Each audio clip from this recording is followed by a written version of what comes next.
Macpherson has revealed she secretly battled breast cancer 7 years ago, but is now in remission after she refused to undergo chemotherapy.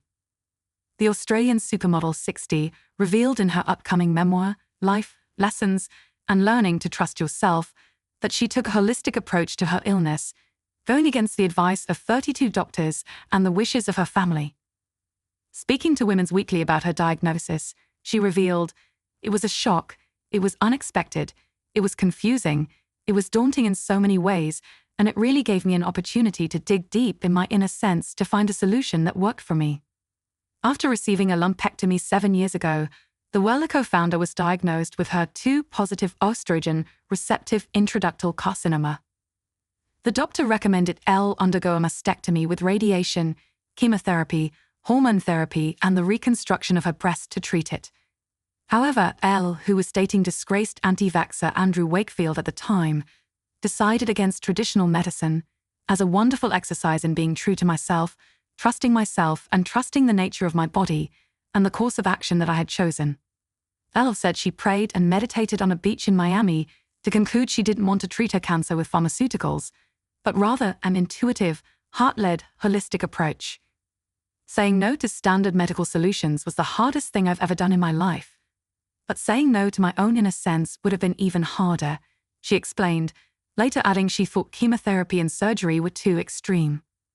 The model, who was known as the body in her heyday, said people thought I was crazy, but she forged ahead anyway with a treatment plan that resonated with her, addressing emotional as well as physical factors associated with breast cancer.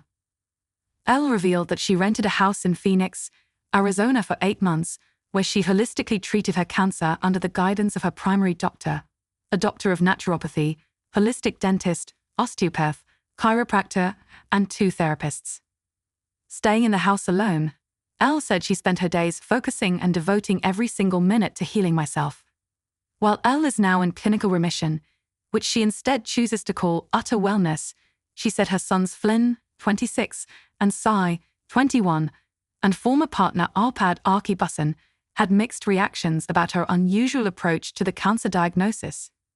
Her youngest son fully supported his famous mother because he believed chemotherapy was a kiss of death, but her eldest had his reservations. Flynn, being more conventional, wasn't comfortable with my choice at all. He is my son, though, and would support me through anything and love me through my choices, even if he didn't agree with them, Elle said. As for Archie, who Elle separated from in 2005 after almost 10 years together, the father of Flynn and C didn't agree with Elle's methods, but wrote a letter telling her how proud he was of the courage I was showing. The Lobsher devised a personalized blend of super greens, including barley grass, wheatgrass, and spirulina for her. I started sleeping more, woke up with more water, ate less red meat, added more fruit and vegetables, and within weeks I felt like a completely different person, she acknowledges. Talking to him before an audience in North Carolina, she said, "You made this film during COVID, and it's interesting because it's such beautiful, sacred timing when you watch the film, because it's so pertinent and so relevant. And for it to come in this divine time where vaccination and mandatory vaccination is on everybody's lips." It was the first time the model-turned-entrepreneur acknowledged their relationship in public and endorsed her partner's activism. Elle said she was honored to be sharing the stage with Andrew, 67, saying she first heard about Andy in 1998, the year his now notorious sham research falsely claimed to have discovered evidence in 12 children that the MMR vaccine caused autism.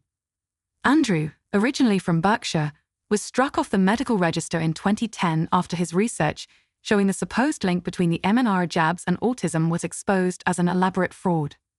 His false claims led to a downturn in vaccination among children and renewed measles outbreaks.